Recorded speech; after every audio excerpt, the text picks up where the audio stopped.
Hey guys, this is Gene Jensen. Today I'm on the Mississippi River in Crosse, Wisconsin. Never been here, don't know anything about it.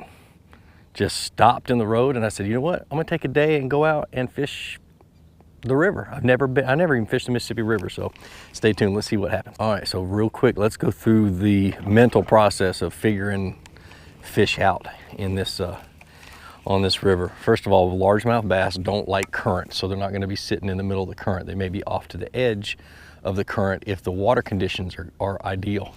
Well, right now, they're not.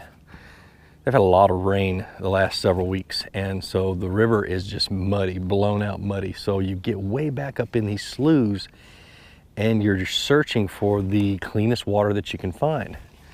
It doesn't have to be super clean. Visibility here is actually really good compared to what I've seen. A lot of little bait fish, little fry swimming around in the water, and the depth of clarity is probably 3 or 4 feet. So, but you go 100 yards that way and it's muddy as heck. So I'm just outside of the mud line. So any fish that were in that muddy water have probably pushed out into this clearer water. And if I turn the camera and show you what I'm fishing, lily pads, grass, just a huge expanse of green. So got my frog on the deck, and I got a Magnum Rage Bug and I'm flipping and pitching to everything, anything that looks different. This is one big sea of green.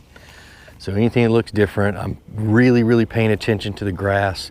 A big bass will move the grass, you know, if it's in an area or in some thicker grass, and really I pay attention to the thickest grass that I can find. And so I'm just gonna flip around, get way back up in here as far as I can, spend probably an hour in here and see what happens. As I get bites, I pay attention to where that fish was, what kind of grass it was located on, how thick the grass was. You start paying attention to all those little details, how he bit. Did he bite when it was on the bottom? Did he bite when it was up top or on the way down? You pay real close attention about when those bass bite, and it can really help you pinpoint where your next fish is going to come from. Most likely, because this is a slough back off the Mississippi, most likely we are really soft bottom, so I really don't want to keep the bait on the bottom long. I just want to try to catch those fish on the fall or as I bring it up. So I drop it down into some lily pads. It sinks, it sinks down to the bottom. I hop it maybe 2 or 3 times, but then I bring it up, and as I get to the lily pads, I hop it again. So I bring it up to the surface and I pop it one more time. All right, well, let's talk about how I pick out targets. I'm gonna turn the camera, see if I can get you guys to kind of look at how I'm picking out targets. You see this little patch of lily pads that's right here. It's got several targets that you want to hit first. It's got a little thick piece of grass right here in the center, and that's dark brown grass. I typically, in most situations, I wouldn't bother with it, but in this situation, it doesn't hurt to throw at it because it looks different than anything else. You got some stick-up grass right there that's in the middle. Looks different than anything else around there. I just saw ripple on that backside. That'll be my next cast. Couple hops, bring it back in. Let me turn that, there we go. And those ripples came from way over there. I'll throw right down in the center of them, let it sink down, hop up, let it fall back down, hop up, let it fall back down, nothing, and I bring it back in. Okay. Another thing I might do when I first approach a pad of lily pads like that is I'll hit the outside edges. That's where the active bass is, just like a dock. It's where the active bass are going to be sitting. The ones that want to bite will be on the outside points. See how that little patch of lily pad shows a point? It just kind of comes out just a little bit further. And that's because the bait fish are swimming around, and they swim around those points, and it offers them the bass an ambush spot. All right, so what I did is I picked up my frog rod, and it helps me to cover water a little bit better. I'm basically just looking for signs that the bass are in the area. When they get into the grass like this, typically when you catch one fish, there's going to be several fish in that general area. Drop your anchor, stop where you're at, put your power poles down, whatever. but stop and fish everything that you can in that area. Fish it slow, very methodical. So that's kind of why I've got a frog. If I catch one on it, great, but I just want to get a blow up to know that there's bass in the area is what I'm looking for. So, and one thing that I haven't done yet is I haven't talked about my frog rod. And I call it my frog rod because I actually had a lot of input into the design of this rod. It is a 6'5" heavy action Muse Black from 13 Fishing. They asked me about 2 years ago, year and a half ago, they said, if you could have one rod, what would it be? And I flat told them, I said, I want a 6'6" heavy action frog rod. And I think their jaw dropped to the floor.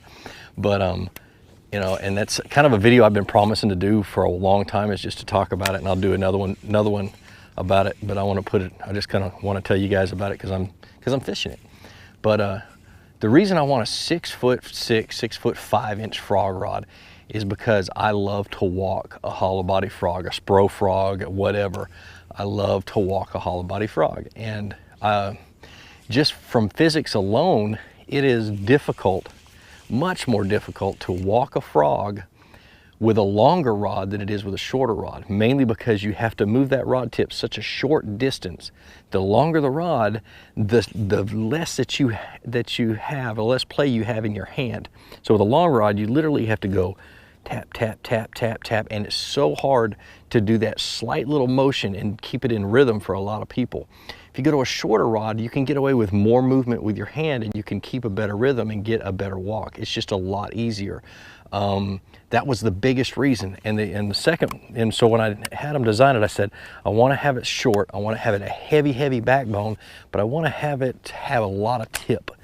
And so this one has a lot of tip to it. Your frogs aren't that heavy, so you need a rod that loads up in the back. And so you can cast it a long ways. You're throwing braided line on a bait caster, so you can loosen up everything and not backlash most of the time.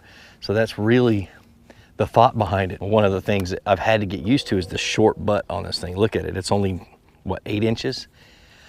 And you think that it would be a problem, it really isn't. I was down in Toho right after the Classic doing a little photo shoot with this new boat. And the only fish I caught was about a 4.5 pounder out of the hydrilla. And literally I was cranking back on it to get it out. You got enough leverage to get it out, not nearly as much as you would with a 7.5 foot rod, but I don't see any reason to hurt the action of your walk, you know, walking the frog, by worrying about how much leverage you got when you've got to get a fish out of the grass. You can get out of the grass with this. There's no doubt. The thing I didn't think about, which I should have because I got friends that love this action rod for something totally different, was dock fishing. This is an amazing dock skipping rod, 6'5". So you can skip it real low to the water, skip those 1/4 ounce and 1/2 ounce and 3/8 ounce jigs and Texas rigs all up under a dock. I mean, I don't do it a lot because I don't fish a lot of dock lakes, at least not right now. But those guys who have this rod and have fished docks, they've told me that it is a great dock skipping rod because it has that flex and that tip. You can get the velocity that you need and still have enough power behind the rod to get a hook set and get the fish out from underneath the dock. So 6'5" Muse Black. There, I told you about it. All right, so basically the setups that I use when fishing thick grass, lily pads, things like that, is mainly two things: a frog, a hollow body topwater something, and a pitching blade or pitching rod. I've got a 7'6" heavy action rod. It's got 20-pound fluorocarbon on it because dummy me forgot to bring my 65-pound braid, but it'll work. It'll work in this. But and that's it. I put on a pegged Texas rig with a flipping hook, and I just flip the lily pads, try to find out what the bass are locating. That's the only two things I want to throw. I may change the soft plastics. Right now I've got a rage bug on there. I might change to like some type of a kicktail worm, something with a little bit of vibration, change the colors to black and blue. The thicker the grass, even if it's clear water, if it's got thick grass, I'm going to throw black and blue just because they can see it better in that dark shade as it's coming through the thick grass. But this isn't thick enough yet for me to worry about that. Another good bait that I don't normally use just because I don't throw it much is a horny toad, a little buzz frog. One of the things I've gotten away from over the years, and I don't know why, I got no answers, but that'd be great for this kind of stuff. You could really cover a lot of water and buzz it through. I just don't have any in the boat. And you can get that reaction strike that you always want to get when you're trying to locate your bass. So I came over to the opposite side of this big old slough, and as soon as I pulled into this grass, just bluegill everywhere. And so I think I'm going to stay on this side. If the bluegill are here, the bass are here. No doubt. So I dropped power poles, and I'm just going to sit here and flip around and see what happens. I mean, bluegill everywhere. You know, I'm gonna try to swim this. See how well this thing swims through the water. Oh, got bit. So what I was doing was I decided to swim it. Oh, I decided to swim my rage bug just under the surface. Now, when you do that, and you get bumped like I did, you just kill it and let it fall to the bottom and let that bass catch back up to it and bite it. And he bit it again. There he is. Come on. Still on it? Nope, he's not on it.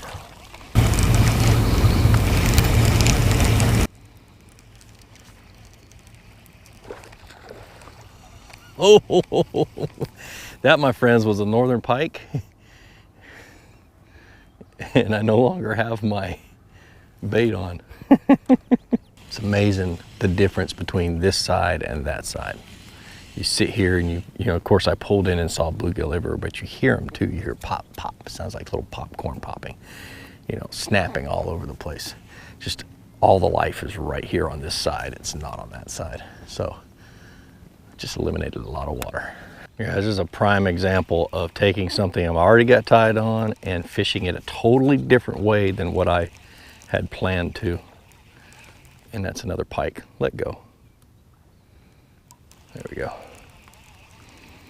Saw him come up and hit it. If I'd have set the hook, he'd have cut my line.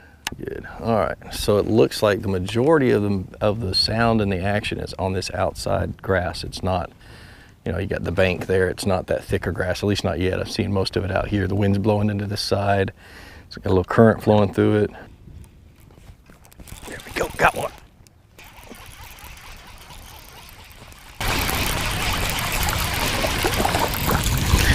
Yes. Little one, but that was fun. First Mississippi River bass, teeny tiny little, not even a keeper, but fun. Swimming a Magnum rage bug. That was a prime, I mean, this whole thing is just a prime example of paying attention to what it's showing you. All the little clues, you know, clearer water. It had clear water on the other side, but no activity, no fish moved over here. All the fish are sitting right here. You know, just paying attention. How did that fish hit? How active are they? That kind of stuff. Cool, that was a big one. Oh my gosh, that was a big one. Got him. So what I did is I just caught a pike, but I switched over to a Stanley top toad, put it on my frog rod.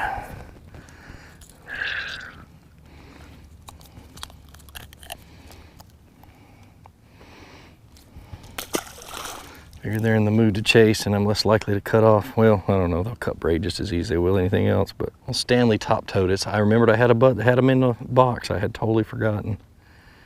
And so we're gonna see how many we can catch on it and tear this thing up. Be awesome. So what a Stanley top toad is it's a hollow body, soft plastic hollow body frog. It's not a bad bait at all, especially in lily pads. It comes through thick cover really good, makes a lot of noise.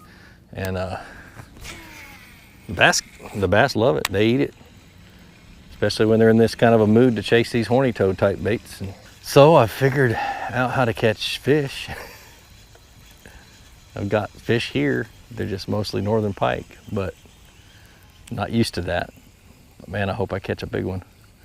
I really don't care if I lose this bait now, because there's some freaking monster northerns in here. That's awesome, man. I mean, I'm just gonna sit here and I'm gonna fish and see how many I can catch and try to, if I change anything up, I will talk about it, but I don't think I'm gonna change anything up. I think I'm gonna go between the rage bug and the top toad. I want you to notice what I've done though. I've dropped the power poles and I'm staying in one spot, and I'm just making cast after cast after cast all the way around me, covering every single inch of the water I possibly can. All right, so one thing I've noticed is that the fish are no longer on the outside. I'm getting most of my blow-ups in the thicker pads, just the slightly thicker pads. So maybe this wind or the sun or something has pushed them up into the thicker pads. Got him.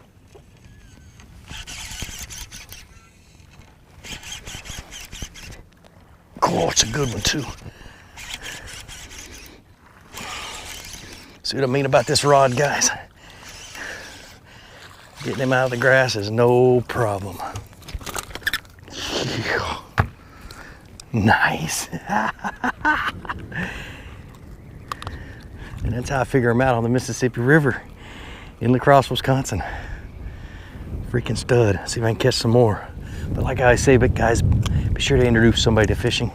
Introduce them to my channel. Let me help you teach them how to fish. More importantly, get out of the water, go out and catch some fish like this and have fun. Subscribe to my channel, guys. I love to teach you what I know and what I don't know, but I figure out. See ya.